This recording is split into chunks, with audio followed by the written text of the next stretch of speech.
Lepo pozdravljeni na današnjem dogodku.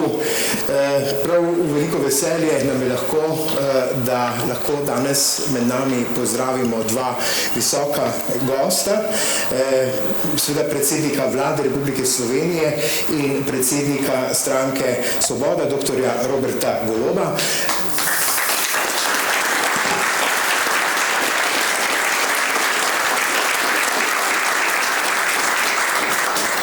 In našo cenjeno magistrico Marto Kos, komisarko Evropske unije za širitev.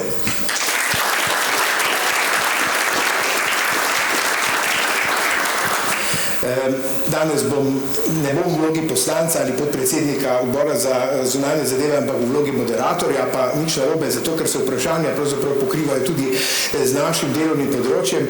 Pozdrav seveda tudi vsem kolegicam in kolegom iz Državnega zbora, pozdrav tudi ministrom in pozdrav vsem vam, ki ste si vzeli čas, da ta, recimo temu, veseli december načnemo z lahkotnejšimi temami, kot je na primer širitev Evropske unije, demokracija, svoboščine v Evropski uniji in tako naprej. Skratka, vse to, kar nas stare, malo sem se pošalil, vse to ne gre za lahkotne teme, gre pa definitivno za teme, ki se nas še kako dotikajo.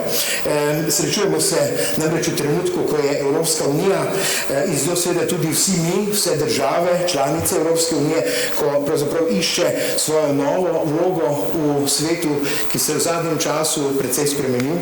Zavezništva, ki nastajajo, zavezništva, ki se oblikujejo, v zadnjih letih nam pravzaprav kažejo ali pa nas opozarjajo, da nič ni tako, kot je bilo morda še desetletje nazaj.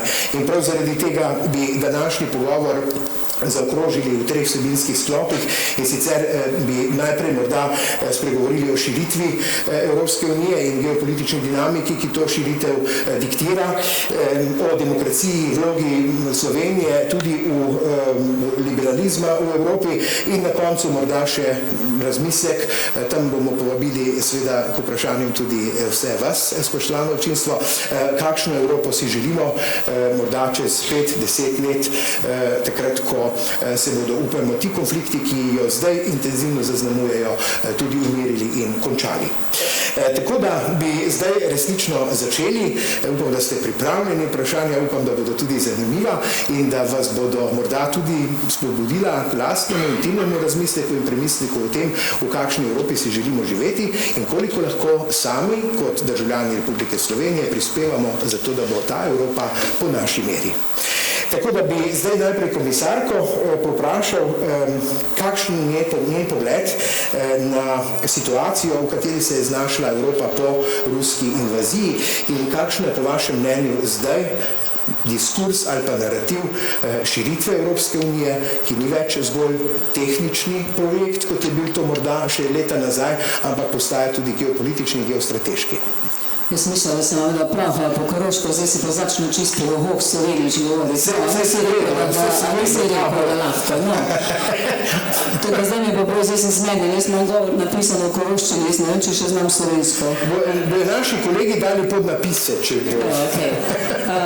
Hvala, Dušan, dragi vsi, dragi predsednik vlade, hvala, da se lahko pogovarjamo o res tako pomembnih temah, kaj se dogaja z našo Evropo v teh spremenjenih geopolitičnih razmerah. In dejansko je tako, da se Evropa spreminja ne samo zaradi ruske invazije v Ukrajini, ampak smo še bolj pod pritiskom z nastopom druge ameriške administracije, zaradi katere praktično ugotavljamo, da na marsikaterem področju ni več pravil igre. Pravil igre, za katere smo se dogovorili po drugi svetovni vojni in seveda jih tudi spreminjali. Danes pa se moramo znajti na način, ali se gremo enako igro, ki ni v skladu z evropskimi vrednotami, ali se gremo drugačno igro in če kakšno. Evropa je zdaj v razmerah, ko verjetno smo prvič pred največjim izzivom v smislu, saj že Charles de Gaulle hotel imeti suvereno Evropo, ampak danes mislim, da malo so nas k temu prisilili zunanje okoliščine, smo pred tem, kaj moramo narediti, da bo Evropa, jaz bom kar rekla, superpower. Pred nekaj tedni smo imeli v Bruslju kongres ALDE, liberalnih strank Evrope, in je bil naslov Evropa superpower. Meni se zdi, da smo včasih preveč skromni in se ne upamo govoriti na glas, da smo mi superpower. Pa jaz mislim, da smo res. 450 milijonov je naš evropski ekonomski trg. Po gospodarski moči smo 10-krat močnejši, kot je recimo Rusija. Da ne govorim o vrednotah. Jaz mislim, da je zdaj tem bolj pomembno, da vztrajamo na liberalnih vrednotah. Mogoče bomo ostali še edini otok na svetu, ki bo zagotavljal naše evropske vrednote, ki so tako lepo zapisane v 2. členu Evropske pogodbe. Zame je to Biblija mojega dela, spoštovanje človekovega dostojanstva, človekovih pravic, pravic manjšin in tako naprej.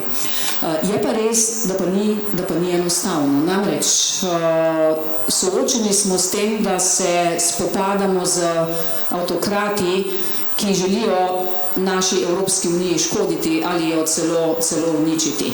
To tudi sami doživljamo z našo liberalno idejo, ko govorimo o širitvi.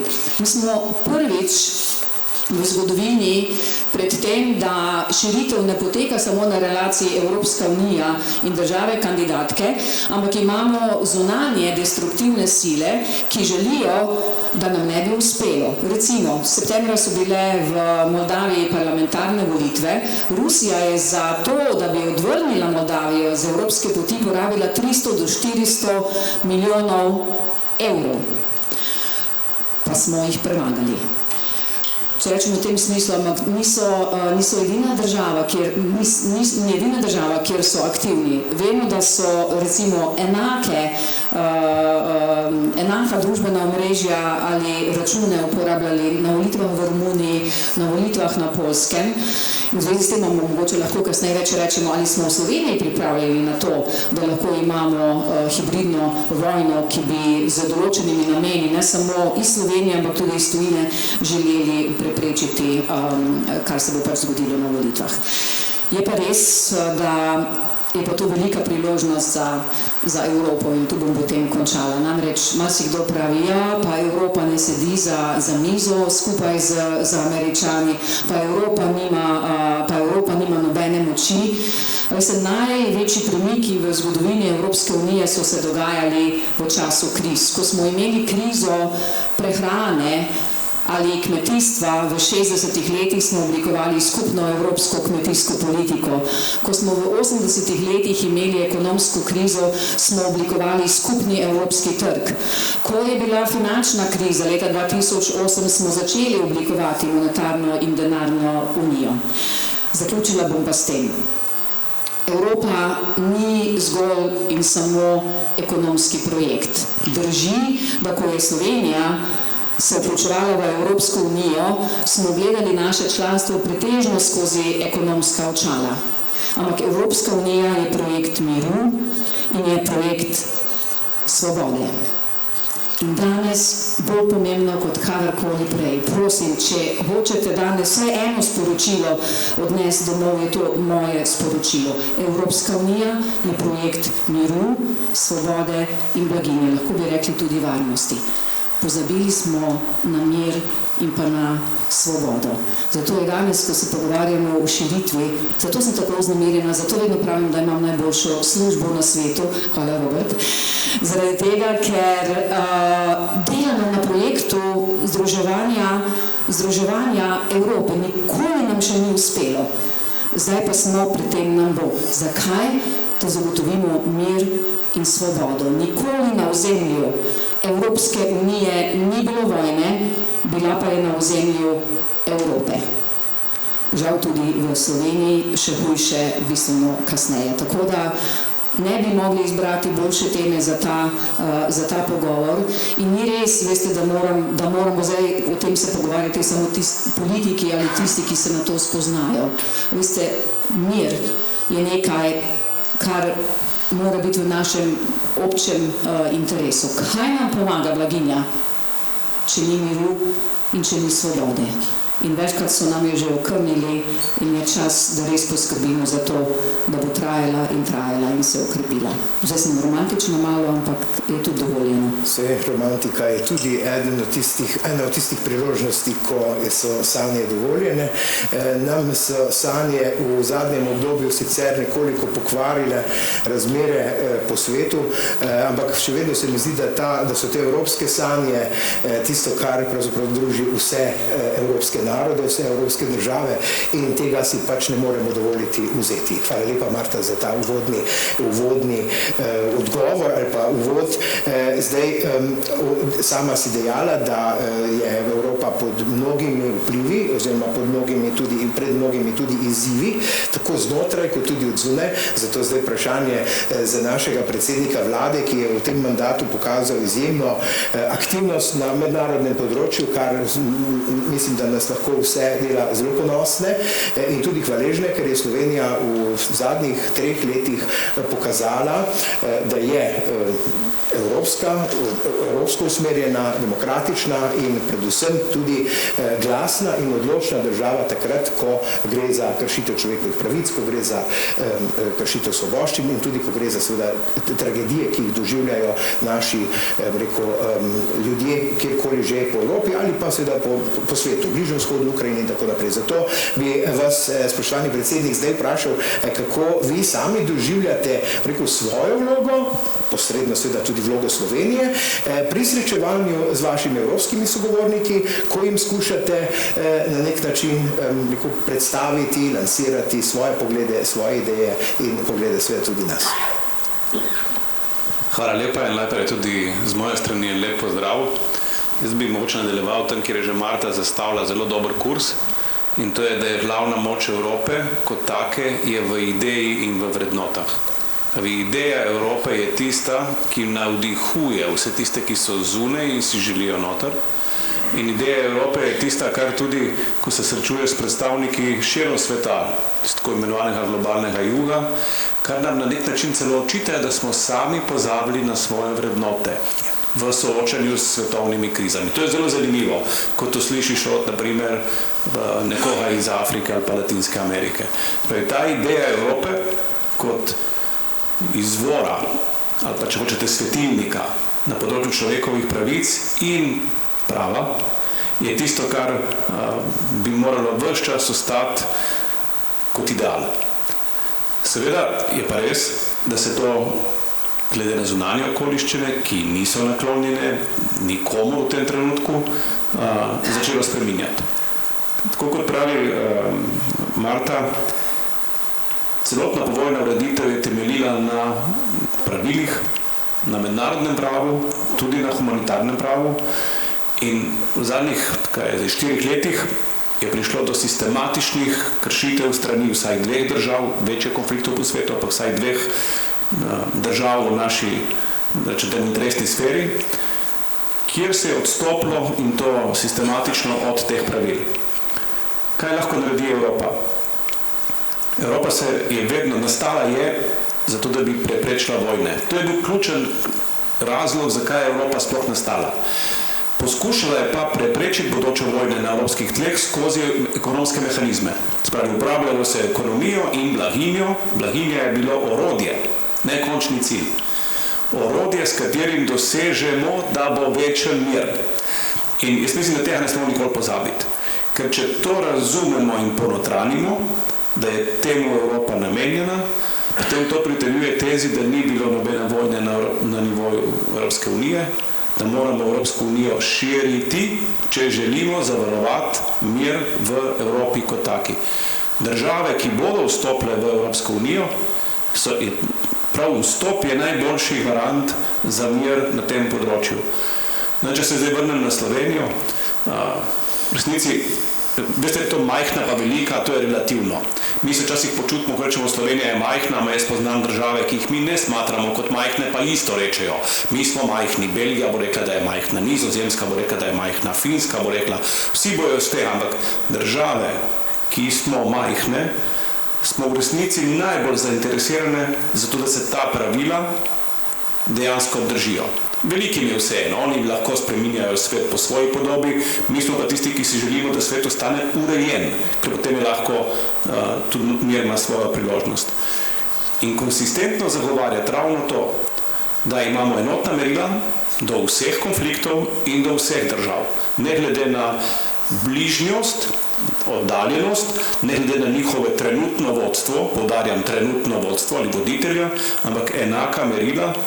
To je tisto, kar dela majhne države, kot je Slovenija, v resnici v mednarodnem prostoru velike. Zato, ker se je ravno na tej točki začelo razlikovati med, kdo je konsistenten in uporablja enotne standarde v vseh primerih in kdo je tisti, ki se v resnici podredi interesu nekaterih velikih, kateregakoli. Ni bistvo koga. Se mu je podredil in se s tem naredil v resnici majhnega. Po domače zginuje iz mednarodne scene kot nekdo, ki je pomemben, nekdo, ki lahko soodloča in sokreira rešitve.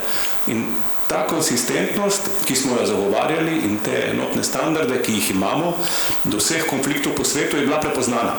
Skozi naše delovanje v varnostnem svetu je cel svet, jaz se ne pretiravam, cel svet, tudi tisti, s katerimi nismo bili ves čas v sozvočju. Da ne bo nesporazumov, ne samo tisti, ki so se prepoznali v naših politikah, ne.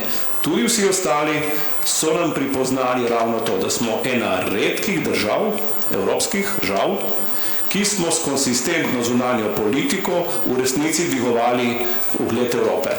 In prav pred kratkim, se ste verjetno tudi zasledili, je ravno Francesca Albanese, ki je bila pri nas tudi na obisku, izpostavila Slovenijo kot eno od redkih evropskih držav, ki je brani ugled Evrope po svetu.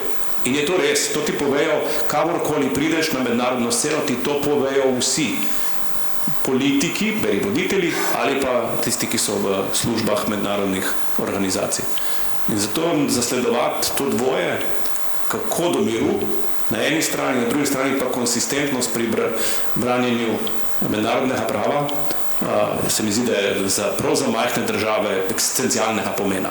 In tle ne sme biti popuščanja, tudi če bi nas nekatere velike želele kupiti, tudi če bi nas nekatere želele ustrahovati, če popustimo na tej točki, naredimo največ škode sami sebi in našim bodočim lovom. Tudi če je včasih simpatično popustiti na prvi pogled, pa bi se nam celo lahko splačalo. Ne smemo.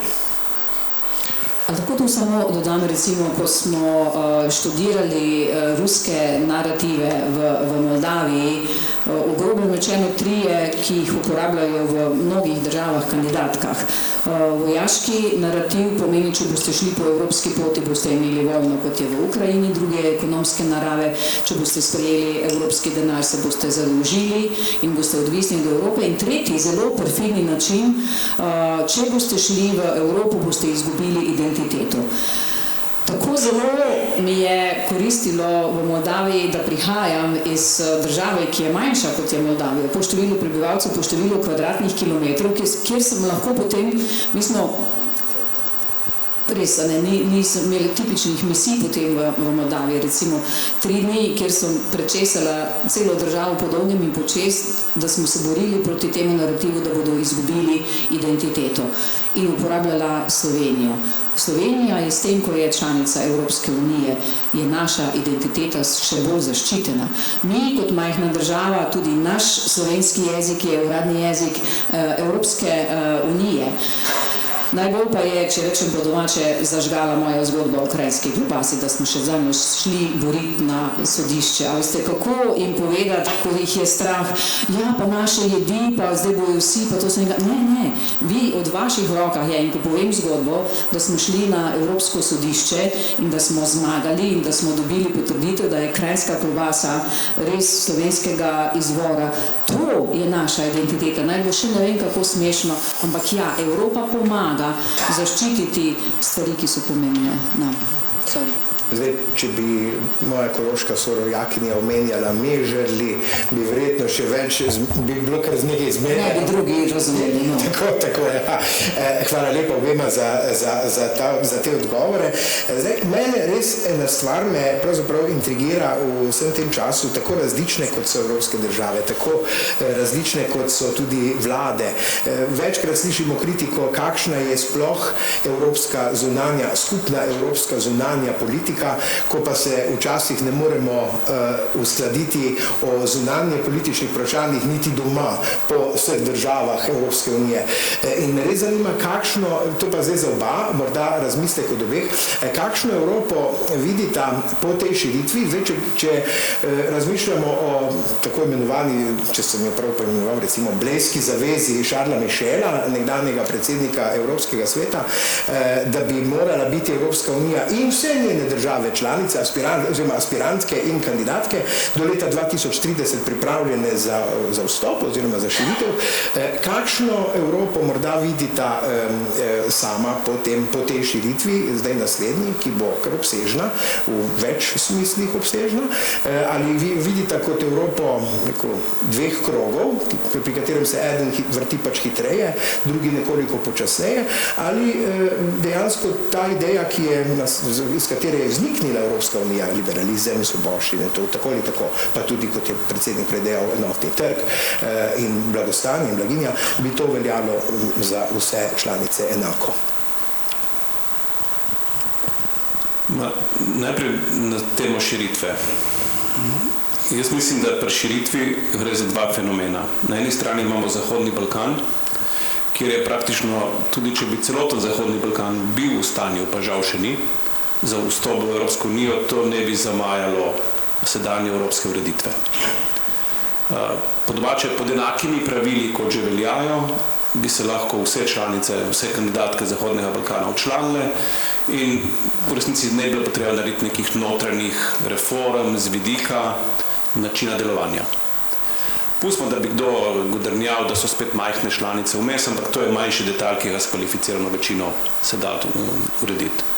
Na drugi strani imamo veliko kandidatko, to je Ukrajina, ki pa ne omogoča tako enostavnega vstopa.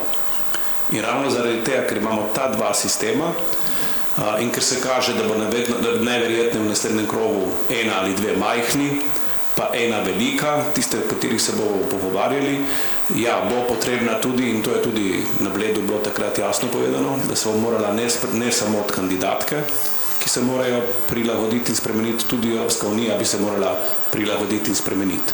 No in od tukaj ideja tudi o ne toliko dveh krogih, kot o faznosti vključevanja.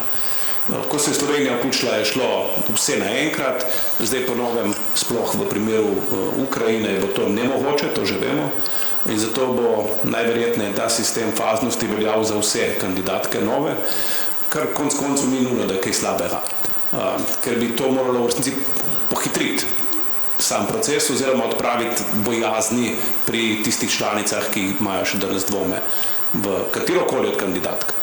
To je ta del, ker se mi zdi, da je pomembno, da ta del razumemo, da ne gre za to, da bi imeli Evropo dveh različnih pravic, ampak da gre za faznost pri izpeljavi kompleksnega procesa, dokler se tudi Evropa sama ne transformira.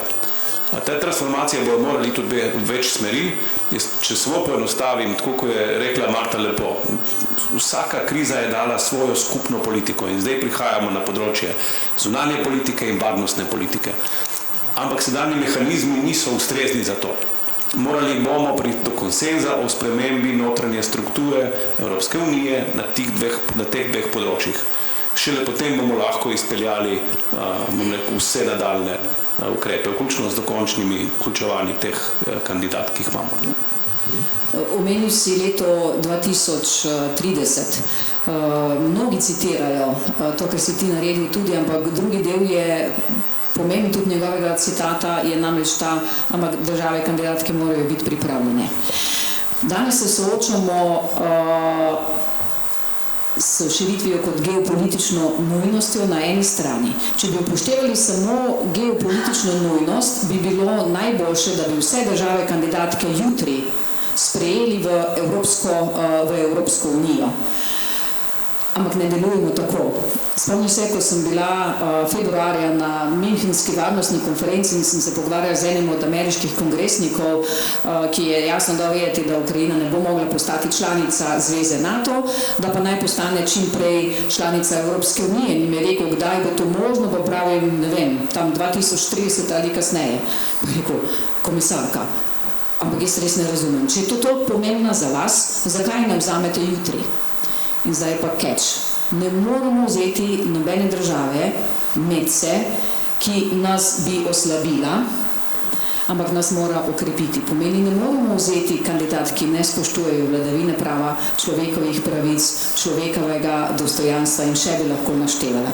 In temu je namenjen tudi največji del našega pristopnega procesa in pa samih pogajanj. Pomeni, najbolj enostavno bi bilo širiti Evropsko unijo samo na ekonomski osnovi. Po tej osnovi bi recimo Srbija bila med prvimi ali pa prva za Zahodnega Balkana, ker sama ustvarja 50% celotnega bruto domačega proizvoda Zahodnega Balkana. Ko gre pa za vladavino prava, človekove pravice, svobodo medijev, akademsko svobodo, je pa to drugo vprašanje. In enostavno, če hočemo ostati zagovorniki in hočemo vrednot, o kateri smo prej govorili, morajo vse države kandidatke tudi spoštovati vse to, kar sem prej naštevala. Celo Švedska, ki je bila najbolj razvita država, ko se je začela pogajati z Evropsko unijo, je potrebovala 3 leta. Mi smo potrebovali 3 leta 6 mesecev. Kar pomeni, da seveda bo trajalo, ampak da ne bom pesimistična. Imamo realne možnosti, da Črna Gora in Albanija pa postaneta članici Evropske unije v času mojega mandata in na razpolago imam samo še 3 leta in 361 dni. Pred 4 dnevi smo imeli prvo obletnico in dobro kaže. Mi smo v 1 letu mojega mandata odprli več poglavij in zaprli kot prej v 15 letih skupaj. Pa ni to samo zaradi komisarke Marte, ampak predvsem zaradi spremenjenih prioritet. In to se mi zdi enkrat še izjemno pomembno poudariti. Tudi Slovenija je šla skozi proces transformacije, preden je postala in tudi, ko je postala članica Evropske unije. Tudi na področju vladavine prava, ki, a veste, to vedno poudarjamo, ampak jaz rada povem, kaj sploh vladavina prava je. Vladavina prava pomeni ustvariti pošteno in pravično družbo, kjer imajo ljudje enake pravice in so pred zakonom enaki. Tako enostavno je to. Avtokrati pa tega ne marajo, ker želijo privilegije, ker jih motijo. A veste, kaj najprej uničijo demokrati? Avtokrati najprej uničijo svobodne medije. Zakaj? Da jih lahko imajo kot svoje govorilo. Potem gre to na nevladne organizacije. Potem se lotijo ženski, naj ne bojo političarke ali kjerkoli druge, ampak naj gredo domov v kuhinjo in rojevajo otroka in kuhajo večerjo. Karikiram. Pomeni, kako bomo obranili vse te vrednote, samo tako, da države pripravljamo. Na vstop v Evropsko unijo in strinjam se, Robert, s teboj, ko si rekel, da Ukrajina je poseben primer. Z širitvijo leta 2004 je Evropska unija premogla 70 milijonov novih prebivalcev. Če odštejemo Ukrajino, nas je zdaj država kandidat pa Turčijo 19 milijonov. Pa dajmo stran Gruzijo, pa dajmo stran Kosovo, ko še nima statusa, pa dajmo stran recimo Bosno in Hercegovino, ko tudi še nismo začeli. Pomeni, da se pogovarjamo o 10-12 milijonih. Ali če ostanemo pri faktih, če bo prva Črna Gora, Črna Gora ima 600 tisoč prebivalcev. Nobeden bi ne bo rekel, da če vzamemo Črno Goro v Evropsko unijo, da nas bo to uničilo. Moramo se pa pripraviti in zdaj Evropska komisija pripravlja, jaz temu rečem stresni test, upravlja test, ali smo mi sposobni pripravljeni na nove članice. Predvsem v smislu, mene so nekateri v Bruslju zelo kritizirali, ko sem v intervjuju za Financial Times rekla, da nočem biti tista komisarka v zgodovini, ki bo v Evropsko unijo pripeljala trojanske konje, ki nas bodo čez 5, 10 ali 15 let poskusili uničiti. In kaj sem mislila s tem? Trojanski konji bi bili tisti, ki ne spoštujejo naših vrednot, ki ne spoštujejo vladavine prava. In to moramo preprečiti. Prvič v zgodovini, ko se ukvarjamo s širitvijo, se moramo ukvarjati tudi z vprašanjem, ne samo, da delamo dobro za države kandidatke, ampak kaj je dobro za nas. za Evropsko unijo. Kaj nam omogoča, da bomo še naprej tista skupnost na svetu, ki brani zelo, zelo pomembne vrednote, v katere vsaj mi mislim, da danes tukaj zbrani verjamemo. Hvala. Zdaj je komisarka že naredila en uvod v naš naslednji blok, ker nas nekoliko pa seveda vendarle tudi omejuje čas, bi pa bila taka debata zagotovo lahko precej dolga. Pa bi morda zdaj predsednika vlade povprašal o njegovem mnenju glede varnosti, pritiskov, tako na notranje politične dogajanje, kot seveda tudi zunanje politične percepcije, pa naše države v tujini glede demokracije, varnosti, kibernetskih napadov, sistematičnih poskusov vplivanja na demokratične procese v državah članicah, seveda tudi širše, ker pač kot je komisarka dejala, gre za en zanimiv cinizem v Evropski uniji, takrat, ko recimo kakšnemu od avtokratov ustreza, da dobi evropska sredstva, da lahko gradi infrastrukturo, da lahko gradi iz kohezije in tako naprej, je to v redu, istočasno pa seveda se na kakšne zadeve pa mu ne ustreza in seveda tak narativ tudi potem notranje politično pa na domačem terenu potem širi, kar seveda ni najbolj evropsko. Zato za predsednika zdaj mogoče, kako menite, da smo pa v Sloveniji odporni na vse te poskuse, ki se že dogajajo, kako smo v Sloveniji odporni na to, da bi recimo demokracijo načeli taki avtokratski vzvodi in mehanizmi? Ok, 6 vprašanj znotraj enega, bom probal vsaj na 3 odgovoriti. Najprej glede varnosti. Jaz sem prepričan, da se naša varnost ne začne na naših mejah ali pa celo znotraj države, ampak bistveno dlje od nas. In kot primer tega je ravno, zakaj je Slovenija bila med prvimi in najbolj vnetimi zagovornicami nujnosti širitve na Zahodni Balkan v tej rundi zaradi varnosti. Če hočete, naš sebičen interes ni ekonomski. Naš sebičen interes je, da je Zahodni Balkan oaza miru, ker potem bo mir tudi pri nas. In varnost se vedno začne čim dlje od lastne meje. To se mi zdi strašno pomembno poudarjati, ker to je edini način, da dejansko zagotoviš varnost za svoje prebivalce. In enako velja v primeru kibernetskih groženj, ki so realnost.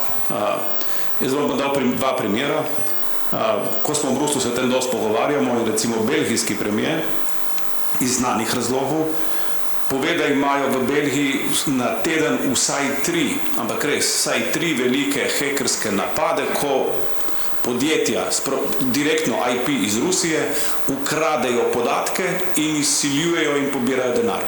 Se pravi, na videz kriminalna dejanja, nobene zveze z geopolitiko, ampak sistematično usmerjena v eno državo, ki na srečo ni Slovenija. Mi smo imeli par takih primerov, ampak zdaj so se sfokusirali prav sistematično na Belgijo. Na drugi strani, v primeru volitev, pa če odmislimo Moldovo, ker se nam vsem zdi daleč in si mislimo, se to mogoče sploh ni res, Romunija. Romunija nima nobene zveze neposredne z Rusijo. V času romunskih volitev, predsedniških, ki so jih potem tudi razveljavili, pri njih je bilo ustavno sodišče, tisto, ki je v roku enega tedna razveljavilo rezultate predsedniških volitev, zelo hitro in vsem skoraj da neverjetno. V primeru teh volitev se je pokazalo zelo sistematičen, imamo vsi ta poročila, sistematičen vzorec. Približno 6 mesecev pred volitvami se je pojavila množica omeni več 100 serverjev, po domače portalov, z različnimi novicami. Niso bile politične sploh. Novice so bile o vsem živem, o zdravi hrani, o športu, o delu na vrtu, vse živo. Ti portali so bili, zanimivo, locirani vsi, bolj ali manj, v Rusiji ali nekaterih oddaljenih azijskih državah. Niso bili v Romuniji, niti eden od njih. Niti eden. Potem so se pa v zadnjih, ko je štartala kampanja, v zadnjem mesecu dni začeli na teh portalih, ki so predtem privlekli audienco iz Romunije, vzpostavljati novice, ki so bile najprej posredno povezane s politiko in prihajajočimi volitvami. Zadnji teden pa neposredno. Ta vzorec je bil tako očiten, da ko so ga zaznali, so prepričali svoje ustavno sodišče. Tako očiten je bil. In ta vzorec ga opažamo tudi mi že zdaj v povezavi s Slovenijo. Opažamo, da obstajajo portali v Vietnamu, obstajajo portali še na eni azijski državi, ne bom zdaj na pamet govoril, ki se ukvarjajo s slovenskim športom.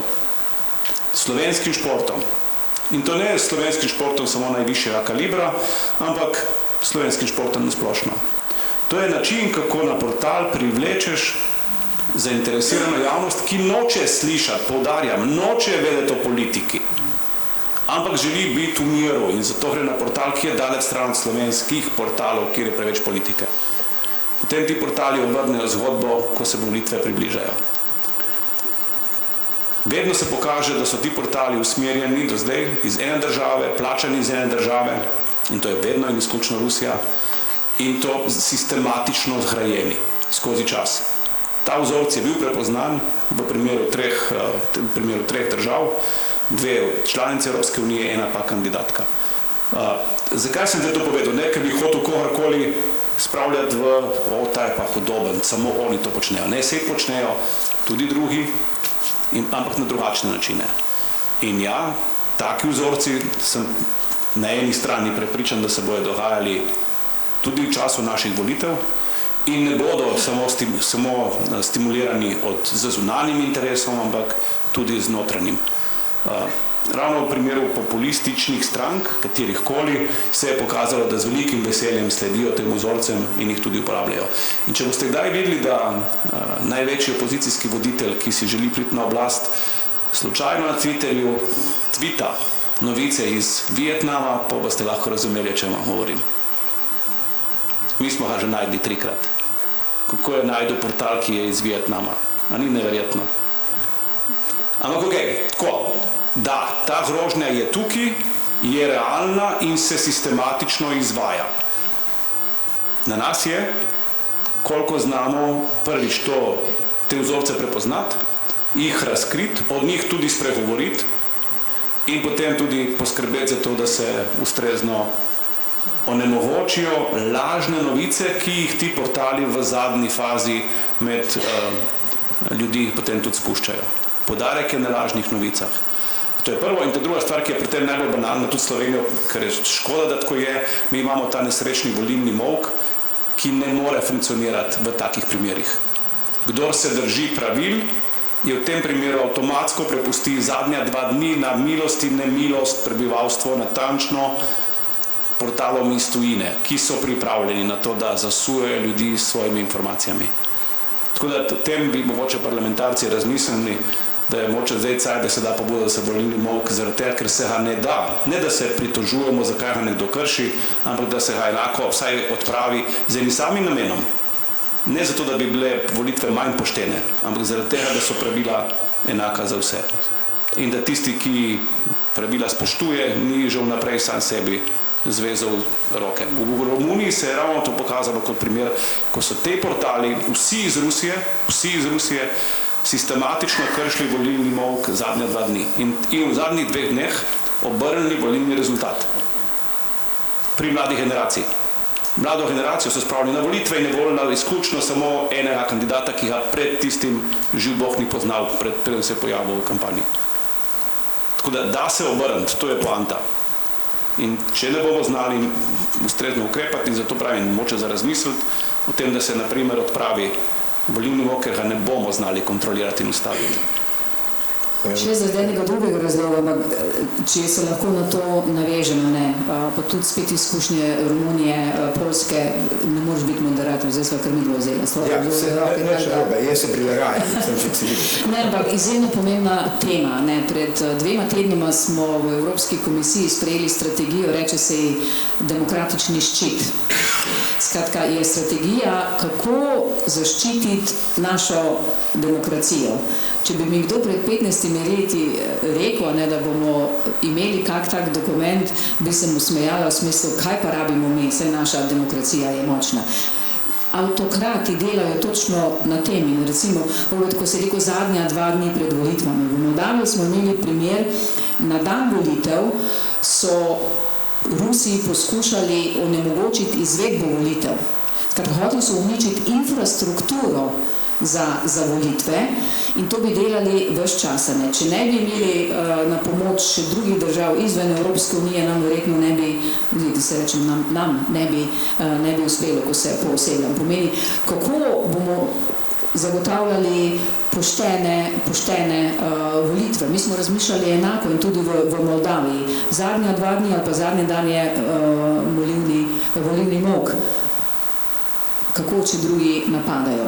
Ali seveda, recimo, pomembna izkušnja mogoče bi koristila tudi v Sloveniji. V lanskem letu, ko so imeli v Moldaviji predsedniške volitve in pa referendum, je hibridna vojna ali pa reakcija na hibridno vojno temeljila na tako imenovanem debunking, skratka reakcijah na tisto, kar je druga stran sporočala. Napaka. V letošnjem letu, ko so bile parlamentarne volitve, kaj so naši narativi? Ne samo, da slediš in kontriraš temu, kaj druga stran pravi, ampak ne mi moramo biti dovolj močni. Tako da tu se mi zdi, da bo Evropa morala poskrbeti na odpornost družbe. Kako skozi izobraževalni sistem poskrbeti, da bodo mladi, omenil si jih prej, da bodo mladi znali razlikovati, kaj so laži in kaj je resnica. Kako bodo ljudje v družbi, jaz se še vedno velikokrat velja sindrom iz strani te moje mame, če piše v Cajtningah, bo pa že res.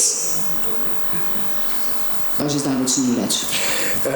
Pravzaprav je komisarka odgovorila na moje vprašanje, kako si vedela, da imam to, ampak me pa res zanima, kako v komisiji, če v komisiji opažite, oziroma če sploh na kak način to naslavljate, koliko je korelacije med zunanjimi, hibridnimi, različnimi vplivi in notranjimi euroskepticizmom, populizmom, kako te države, v bistvu, a gre to za enake države, za iste države, a se to dogaja od zunaj, napadi, ki so fokusirani, ki prihajajo od zunaj, a ti napadi potem živijo in dobijo, recimo, energijo in se razcvetijo na lokalnem političnem področju. Recimo imamo dokaze, da so bili isti računi družbenih omrežij uporabljeni v Moldaviji, v Romuniji in na Poljskem, samo drugačni jezik so uporabili. Pomeni isti računi.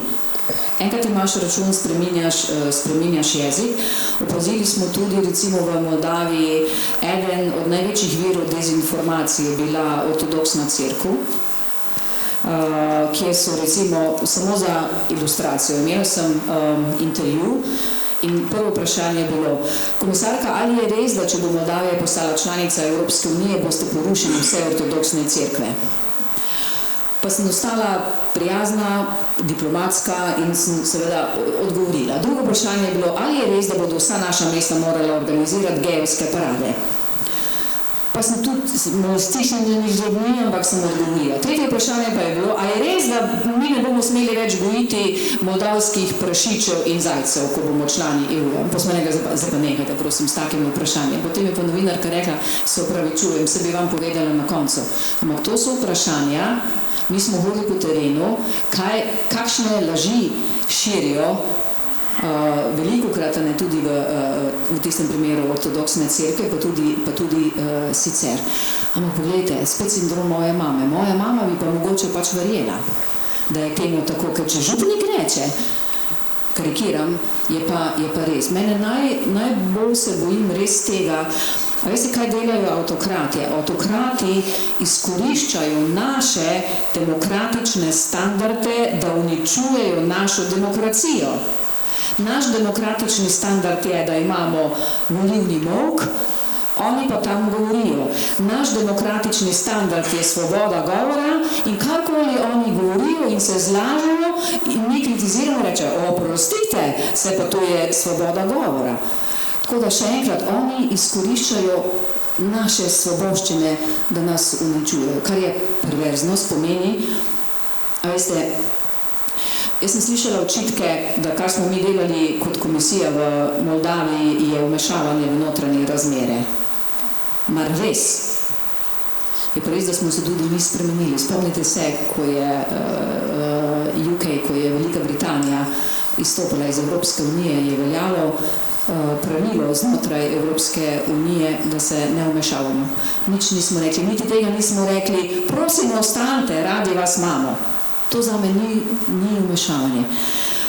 kako bomo obranili našo demokracijo, kako bomo imeli odporno družbo, kako se bomo borili proti dezinformacijam. Jaz ne znam lagati, sorry. No, zdaj bom te kar na tem mestu prekinil, ker si naredila že spet uvod v tretji sklop, za kar se ti zahvaljujem. Ampak lahko samo dopolnim. Izvoli, predsednik. Zelo pomembna tema. Dezinformacije in na kakšen način v bistvu to prepoznati, se s tem boriti in to, kako se v resnici naša pravila strani populistov in avtokratov, vse to je eno in isto praktično, zlorabljajo v resnici proti vsem tistim, ki v ta pravila verjamejo, predvsem te vrednote verjamemo. Mi imamo že danes, res, že danes na družbenih omrežjih v resnici situacijo, o kateri govorimo in ki traja ves čas. Situacijo, ki se ji reče, ni nujno povezana z neko inštitucijo. Situacijo, ki se ji reče non-stop bombardiranje z lažnimi novicami. Govorim zdaj o čisto notranji politični, da ne bo nesporazumov. Zdaj pa ne govorim več o nobeni zunanji velesili. Govorimo o notranjih akterjih. Sistematično se na družbenih omrežjih širijo ne samo neresnične novice, ampak dobesedno laži. In najhuje je, takrat, ko se pred tem v resnici ne moreš učinkovito braniti. Zakaj je zdaj ta del tako pomemben? Ker če se zavedamo, da se te laži ves čas širijo in hkrati mislimo, da je to svoboda govora in na to ne reagiramo, v resnici pristajamo, da te njihove laži iz družbenih omrežij, ki so včasih prav bizarne, postanejo del vsaj medijske resnice. Ker mediji žal včasih povzemajo natančno te laži, ko jim zmanjka drugega materijala verjetno, začnejo povzemati natančno te laži iz družbenih omrežij. Zakaj je ključ? Takrat, ko ti vzameš samo delno informacijo iz družbenih omrežij, z lahkoto pokažeš in prikažeš nekaj, kar sploh ni bilo res. Z lahkoto, ker iztržiš iz konteksta dva stavka, vse ostalo izpustiš in narediš visoko zvenečo laž. In temu bi morali sistematično reči ne. In kar meni sistematično? Če tega mogoče ne opravljajo tisti, ki so za to plačani, da znajo ločiti, da je stvar iz konteksta vzeta, da je iztrgana, potem bi se morali mi enako, mi, ki smo za svobodo govora, enako organizirati in jasno in vztrajno ponavljati. Ne, ta trditev je vzeta iz konteksta in način, kako ste jo predstavili, je v resnici lažen. Jaz vsak dan v nekem resnem mediju, največkrat televiziji, zasledim vsaj en tak primer, ko se katerakoli in komorkoli izjava vzame iz konteksta, zato da se prikaže kot nekaj drugega, kot je bila mišljena. Ta del je tako pomemben, da če ga ne bomo naslovili in ga začeli striktno in vsak dan sproti pojasnjevati mi, bo obveljal kot resničen. Mi smo v imenu politične korektnosti največkrat tiho, ampak s tem ravno omogočamo v resnici te zlorabe, ker smo politično korektni in tiho. In tle se ne gre za to, da hočemo vsiliti svojo voljo, ne. Vztrajati pa moramo, da se kontekst, v katerem je bila neka izjava dana, vedno znova uporabi tudi po objavljanju. Na državnih omrežjih temu ni tako. To se mi zdi zelo pomembno, ker to pa traja vsak dan, lahko zasledimo ta fenomen. Ampak tu bomo potem liberalci pa spet v težavah, zakaj ne? Ker proti temu se lahko borimo verjetno samo na ta način, da bomo regulirali recimo družbena omrežja. Po eni strani. Ali kako izboljšati medijsko pismenost. Regulacija medijskih omrežij, ne vem, je sploh možna. Danes je vsak novinar. Vsak, ki objavi nekaj na družbenih omrežjih, je lahko novinar. Tako da, kako se bomo obranili proti temu, mislim, da bo to ena pomembnih tem v prihodnosti Evropske unije. Danes tehnologija omogoča praktično vse. Jaz sem bila pred kratkim v Tirani in sva se sprehajali z zunanjo ministrico po ulici, mogoče 30 sekund, ampak čez 2 uri so mi iz naše delegacije Evropske unije poslali mail, na katerem pleševa sredi ulice. Jaz, enaka obleka, moj obraz in so plesali. AI. A veste, mene lahko dajo v naročje dvoje, pa bo se vam midva morala braniti. Še preden bova zaključila, so že, ja. Prehajamo zdaj v zadnji sklop, ker nas res priganja čas, jaz bi res rad dal še besedo komu iz publike, pa vendarle uvodoma smo nekako nakazali, da bomo se dotaknili tudi liberalizma v Evropi. 7 držav je recimo bolj liberalnih, od trenutnih 27, 20 manj liberalnih, pa niso vse euroskeptične, kar so se prej pogovarjala, ampak vendarle, kaj pomenijo vrednote liberalizma, na katerih je, kot sem že prej dejal, zrasla Evropska unija kot projekt, kaj pomenijo v kontekstu ravno tega, o čemer sta govorila zdaj? Ali se lahko prav s temi vrednotami, pa zagovarjanjem teh vrednot uspešno zoperstavimo vsemu tistemu, kar tem ali pa komor kdor tem vrednotam nasprotuje? Kratko. Kako bomo to storili? Naša Evropa ne temelji samo na liberalnih vrednotah, temelji tudi na krščanskih vrednotah. In krščanske vrednote so dobre, dokler niso zlorabljene. In se mi zdi, da se moramo zavedati, da Evropa, naša največja vrednost je, da spoštujemo različnost. Različnost, ali to zdaj ortodoksna, katoliška, židovska cerkev, ni pomembno. Pomembno je, da se znamo na en normalen način pogovarjati. Mi smo se velikokrat pogovarjali, recimo v naši družini, kako to, da smo vsi trije otroci liberalni.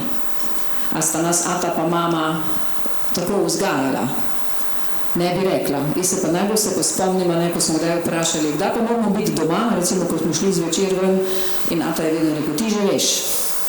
In iz tistega ti že veš, sem jaz reče, da prej doma, kot pa prepozno, ampak nikoli mi ni rekel ure, ti že veš. Pomeni, na kak način mi postanemo liberalci. Jaz pravim, Evropa res mora temeljiti in hvala Bogu, da temelji tudi na različnosti in mora temeljiti na poštenosti in pa pravičnosti. Res pa je, da imam včasih občutek, da smo liberalci pod udarom, nas je recimo 5 komisarjev iz liberalne struje, v Evropskem parlamentu je manj liberalcev, kot jih je tudi bilo, ampak danes zagovarjati recimo pomoč civilni družbi je za nekatere že preveč. Zagovarjati svobodo medijev je za nekatere že preveč. Zagovarjati človekovo dostojanstvo, tu pa se mi zdi, da ne smemo popuščati. Jaz mislim, da se največkrat ta dve stvari se pojavljajo. Na eni strani, ne glede leva sredina, desna sredina, to je še vse v resnici znotraj evropskih vrednot in norm. Potem, jaz mislim, da imamo pravka jaz bom rekel tako, s tistimi, ki verjamejo v vrednote Evrope, vrednote miru, solidarnosti, tudi svobodnega gospodarstva, tržnega gospodarstva, in populisti, ki včasih so suverenisti, kar pomeni, da sploh zanikajo Evropo kot samo, kot idejo, ampak med populisti, ki jim je namen v resnici ta, da se ne držijo pravil, ampak da pravila prilagodijo sami sebi. In te seveda ne pašajo ne v evropski koncept, niti ne v koncept normalne demokratične družbe. Podobno velja za pravno državo. Na eni strani pa smo lahko tudi osebno nezadovoljni z posamičnimi sodbami, takimi in drugačnimi. Ni treba si vpletem. Lahko si nezadovoljen, ko vidiš, da se je zgodilo množično posilstvo, pa so oprostili vseh 5, to je primer Slovenije, nič se jim ni zgodilo, ker so jih zaščitili, jih pravni sistem zaščitil. In kakšna je razlika med populistom pa med tistim, ki verjame v pravno državo? Kdor verjame v pravno državo, bo pravni sistem okrepil, zato da bo naslednjič storilec moral odgovarjati. Kaj bo naredil populist? On bo pravni sistem to izkoristil, da bo pravni sistem razpustil, da bo on lahko počel stvari, ki so proti pravilom. To je ta ključna razlika. Na eni strani krepitev vseh inštitucij, ki jih imamo, tudi pravne države, inštitucij, na drugi strani pa nekdo, ki v resnici ne želi, da bi katerakoli inštitucija neodvisno sploh delovala, ampak izključno po njegovi volji in njegovi podobi. Ta del se mi zdi zelo pomemben, je vse svetovni fenomen, to ni samo evropski, v vseh zahodnih demokracijah se pojavlja v zadnjih 15 letih, vedno močnejši je in zdaj zakaj? Jaz si upam trditi, da je točka, na kateri je evropski liberalizem, leve ali desne usmeritve, padel v zadnjih 15 letih, je bilo vprašanje varnosti. V imenu človekovih pravic smo zanemarili varnost. Varnost ni pa ne leva ne desna, varnost hočemo pa vsi. Populisti so pa to znali izkoristiti, da so podžgali najgloblje tiste skrite strahove vsakemu od nas, da smo se zaradi varnosti bili pripravljeni odpovedati demokraciji. Prava formula mora biti drugačna. Prava formula mora biti, da moramo mi najti, tisti, ki verjamemo v demokracijo, v človekove pravice in v pravno državo, pravila, poudarjam pravila, s katerimi bomo okrepili varnost. In to je tisto, kar nas bo naredilo še močnejše in to je edini možen odgovor populistom. Mi moramo prevzeti od njih narativ za varnost, ker verjamete mi, da njim ni v interesu varnost. Ker če enkrat živimo varni, njim zmanjka glavno orožje. Zgubili so glavno orožje. In takrat, ko bomo znali mi vzpostaviti ustrezne mehanizme, pravila govorim, ne nered, pravila, takrat bomo lahko populistom tudi odvzeli njihov glavni argument, ki ga imajo pred ljudmi. Gospa, pri vladavini prava, ki je tako zelo pomembna za nas, je pomembna za države kandidatke in še enkrat, vladavina prava pomeni ustvariti pošteno in pravično družbo. Meni se zdi to izjemna osnova, lahko bi te rekli tudi, a ne, določiti pravila, kaj je prav in narobe. V smislu, vse ti že veš, da moraš priti domov. Včasih se mi zdi danes, da smo izgubili kompas, kaj je prav in narobe. Danes sem po eni strani tudi žalostna, ko sem se sem peljala, sem videla, da so na Generalni skupščini Združenih narodov glasovali o resoluciji, da mora Rusija takoj vrniti vse otroke v Ukrajino, ki jih je ukradla, več kot 20,000 jih je. In ena od mojih, bom rekla, držav kandidatk, in to je Srbija, ni glasovala. Kako morajo? Pustite politiko, to ni ideologija. Gre za najbolj človeško zadevo, da od države, ki je ukradla otroke, ki jim je spremenila ime, ki jih je odpeljala ne vemo kam, kako nisi za? Povejte mi, kako ne moreš biti za? V takem svetu danes živimo. Skratka, dajmo res se pogovarjati o tem, kaj je prav in kaj je narobe. Ni ideologija, še enkrat ni ideologija. Podobno deklaracijo smo včeraj potrjevali tudi na našem odboru za zunanjo politiko. Tako, zdaj pa beseda je vaša. Kdo bi želel kaj vprašati? Izvolite. Torej, jaz bi imel za komisarka eno vprašanje. Torej, kako lahko izkušnje Slovenije kot uspešne zgodbe o tranziciji in evropski integraciji pripomorejo k širjenju liberalnih vrednot v državah Zahodnega Balkana in širše v okviru širitvenega procesa Evropske unije?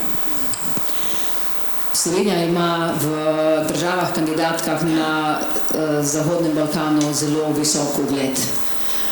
Ko sem bila v Sarajevu na obisku, sem imela govor v njihovem parlamentu, v Jugo Esperanto, bi jaz tako rekla, ampak razumeli smo se, in potem je predstavnik srbske opozicije me nagovoril, pa komisarka, ti si naša Slovenka. Bi se skoraj da stopila. Pomeni, mi smo v tem smislu zgodba o uspehu, prvič, nič nam ni bilo dano, je pa res, da so bile takrat razmere drugačne. Takrat je Evropska unija znala odgovoriti na izzive tistega časa, kar je v bistvu vsaka širitev pomenila. O čem govorim? Recimo, ko so se končale diktature v Grčiji, na Portugalskem in v Španiji, smo njih za zagotavljanje miru vzeli v Evropsko unijo. Ko je padla železna zavesa, smo države prvič nekdanje komunistične sprejeli v Evropsko unijo. Naredila je pa Evropska unija eno veliko napako, da razen Slovenije in Hrvaške in ni uspelo integrirati drugih držav Zahodnega Balkana in danes plačujemo ceno za to, zlasti na varnostnem področju. Jaz mislim, da smo mi uspešni tudi zaradi tega, ker smo takrat pogajanja pa širitev vzeli smrtno resno. Jaz sem v tistih časih vodila take, da je bil še urad vlade za informiranje, ker smo začeli kampanjo, še danes sem ponosna na njo, Doma v Evropi. In naša naloga je bila, kako prepričati Slovence, da smo na pravi poti, pa sploh ni treba jih bilo prepričevati. Slovenci so bili takrat že prepričani, zato ker smo verjeli v to, pa ni bilo enostavno, veste, mi smo šele postali samostojni, pa smo se že potem tako odločili, da bomo del suverenosti predali potem Evropski uniji. Ampak kar nas je vodilo, mislim, da so bile zlasti evropske vrednote, pa seveda tudi ekonomija takrat. Tako nazaj k vašemu vprašanju, mislim, da je naša pot zgledna pot. Ja, glede majhnosti, majhni smo, tako majhni, kot pravimo, da smo, in veliki smo lahko tako veliki, kot menimo, da smo. Mislim, da smo zlasti glede izkušenj širitve in pa evropskih vrednot zelo veliki. Hvala lepa. Točno 1 ura je minila, odkar smo se takole usedli skupaj s predsednikom vlade in s komisarko. Okvirno smo načrtovali 60 minut in 60 minut je seveda poteklo. Damo možnost še eno vprašanje, potem pa bom moral zaključiti. Je še kdo? Ja, izvoli. Ne, kdaj moramo iti naprej? Ne, da je lahko še več po eno vprašanje. Šef tudi ima še čas. Mi dva so se odločili, da smo še na razpolago. Potem pa dajmo. Jaz sem pripravljen, vidva pa tudi. Izvoli, Nika. Ok, hvala. Zdaj, ko govorimo o širitvi Evropske unije, slej ko prej pride na vrsto Srbija. Danes v tem pogovoru smo tudi slišali, da Srbija je mogoče celo tista prva v čakalni vrsti. Ko pa pridemo do Srbije, pa pridemo tudi do vprašanja razmerja med Srbijo in Kosovom. Kot vemo, Srbija ne priznava neodvisnosti Kosova, tisti, ki smo pa bili tam, jaz sem bila nazadnje tam pol leta nazaj, pa vemo, da dejansko stanje ne odraža glih tega njihovega zanikanja.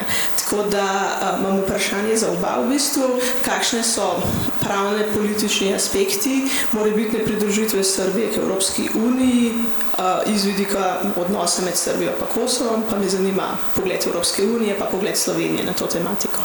Hvala. Pravno-politični vidiki, njega ti moraš biti pravnica, ha? Z vidika Evropske unije je eden od pogojev za obe državi korakati po evropski poti normalizacija odnosov med državama. Mi imamo 5 držav članic Evropske unije, ki ne priznavajo Kosova. Tako da na tem področju bo treba še veliko narediti. Ni enostavno zato, ker so v igri tudi čustva, v igri je ponos, v igri je tudi zgodovina. Zgodovina na Zahodnem Balkanu igra zelo pomembno vlogo. Žal v tistih državah, kjer se ne kjer so uspeli premagati to, da se vračajo v preteklost in vedno znova posipajo sol po ranah in se obračajo v prihodnost, te države so šle naprej. Tiste države, ki se pa vedno znova vračajo v zgodovino, pa ne morejo. Mi obema državama pomagamo, pomemben je ekonomski razvoj, seveda je pa pomemben tudi razvoj na področju vladavine prava.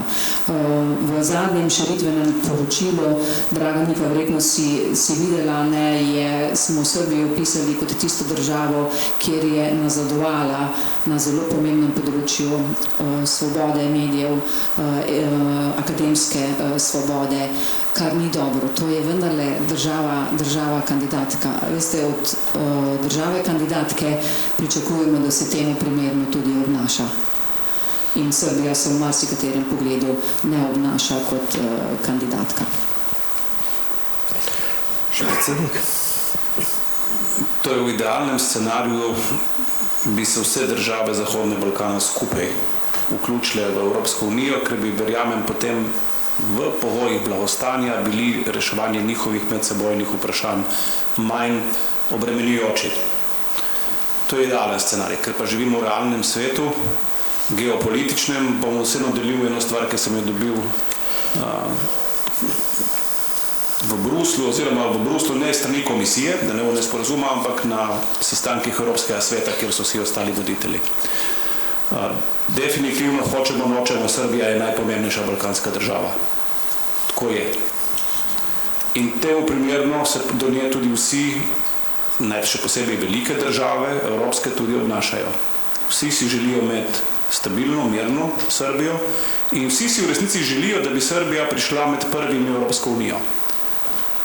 Seveda realnost tega ne dopušča in vsi to tudi sprejemajo, da Srbija še en čas ne bo izpolnjena teh pogojev, ker je v resnici ni to odvisno od urejene ali neurejene meje s Kosovom, ampak zaradi notranjih razmer. In v resnici ima srbsko prebivalstvo in srbska politika ključ do evropske prihodnosti v celoti v svojih rokah.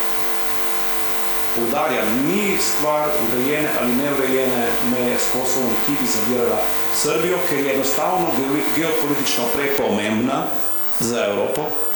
Ne zavirajo to vprašanje, ampak jo zavira vprašanje notranjih političnih razmerij. Enkrat je lahko vladavina prava, drugič lahko kaj drugega, ne bom se spuščal posamične in še manj opredeljeval do sedanje situacije, ker je to notranja situacija in se ne smemo do nje opredeliti. Ampak hoče sam povedati, da je pozicija, v kateri je Srbija, na nek način z vidika evropske prihodnosti privilegirana.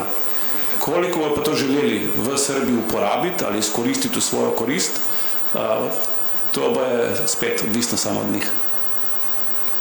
Hvala. Zdaj, če dovolite, bi naredil res en kratek povzetek, upam, da se bosta sogovornika z njim strinjala. Torej, širitev Evropske unije ni več zgolj tehnični projekt, ampak gre za vprašanje naše varnosti in geopolitičnega preživetja v odnosu na nova svetovna zavezništva, v kateri, ki se v zadnjem času, po zadnjih letih intenzivirajo. Potem drugič, demokracija in varnost, to dvoje moramo danes braniti predvsem v informacijskem prostoru in to seveda bo vplivalo na to, ali zaupamo institucijam in dejstvom ali pač družbenim omrežjem, trolom, tovarnam lažnih novic in tako dalje, se pravi ta informacijska varnost in pa seveda tretjič mogoče Slovenija kot ena liberalna, proevropska država z veliko odgovornostjo, da tudi pri teh državah novih aspirantkah in kandidatkah v Evropski uniji prinaša glas razuma, zmernosti, solidarnosti, varstva pravne države, svoboščin in tako naprej. Zato vaju sprašujem zdaj za konec, o kakšni Evropi bi želela govoriti recimo čez nekaj čas, morda ob koncu naslednjega mandata 2030. O kakšni Evropi bi želela tedaj govoriti? Imam dodatek na tvoj povzetek. V prvi točki širitve je tudi projekt miru. Tako. In glede širitve, ko smo se prej pogovarjali, kakšno vlogo Slovenija igra v Evropi in v svetu. Mi imamo resor širitve. In to se mi zdi tudi posebno priznanje. Priznanje Sloveniji ne bi ga dobili kar tako. Hvala, Robert. Kakšno Evropo si želim leta 2030, ko bom tik pred penzijo? Želim si, da bi vsaj lahko tudi malo sanjač ali sanjačica, vsaj 3 do 4 države, da bi Evropska unija imela nove članice. Želim si Evropo, ki bi bila super power, želim si tudi Evropo, ki bi res temeljila na evropskih vrednotah in želim si, da se ne bi več pogovarjali o avtokratih. No, jaz se bom kar tle pridružil na koncu. Na kakšen način priti do Evrope, ki bo razvila svoj imunski sistem tako dobro, da bo v resnici sam začel izločati populiste, avtokrate in vse tiste, ki so v resnici proti evropskim idejam. In imeti tako Evropo, ne vem, če je 5 let je mogoče prehitro, v 10 letih bi pa lahko do tega prišli, je pa več poti. Med njimi je na eni strani moramo zadržati, ampak res moramo, ker sicer ne bomo mogoče, moramo zadržati globalno konkurenčnost, da bomo lahko ohranjali socialno blaginjo. To je nujen predpogoj, zaradi tega, ker smo nečesa navajeni. In ukolikor bomo to začeli realno izgubljati, potem bo govor o pravni državi in človekovih pravicah postal zelo vprašljiv. Žal.